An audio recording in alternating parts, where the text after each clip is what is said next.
Mapagpalang umaga po sa lahat-lahat mga kamusang. Ang pinapakita po natin ngayon na gamit, ito po yung tinatawag ng mutya ng lupa. Ang mutya ng lupa ay isa sa pinakamalakas sa apat na elemento. Ang apat na elemento ay tubig, lupa, hangin at apoy. Ang lupa po mga kamusang ay gamit po sa mga taong may alam sa sumpa, para hindi po masumpa yung mga gamit po natin. Marami po kasi pamamaraan sa pagsumpa ng mga gamit, tulad sa sinasabuyan ka ng bigas. Isa na rin yan sa pamamaraan na sumpa sa mga gamit mo para lulusaw. Mayroon din na baril.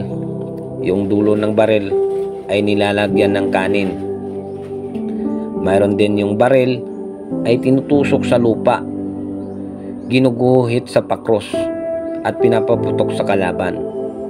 Maraming mga sumpa na pwedeng isumpa ang mga gamit ng mga antingero.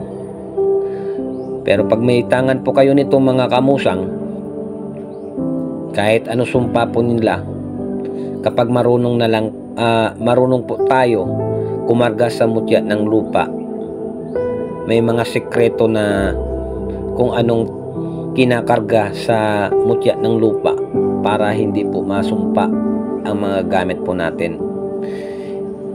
Ito yung mutya ng lupa mga kamusang. Basahin natin.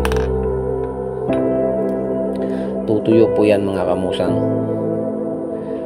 Tulad na rin sa mga army po natin, no, na kung sa bakbakan may mga medalyon po sila, pag nasayad yan sa lupa, hindi nila maisip na nakasayad pala yung medalyon nila sa lupa, ay nawawala yung bisa. Unti-unti po yan tutuyo mga kamusang. Ito po ay matagal na rin sa akin. Ito po yung nasa sinturon ko po. Ayan, tuyo na siya.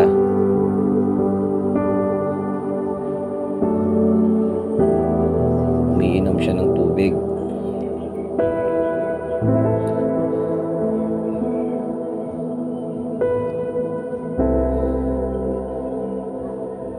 Tuyong-tuyo na. Dito mabilis sa mag-inom ng tubig.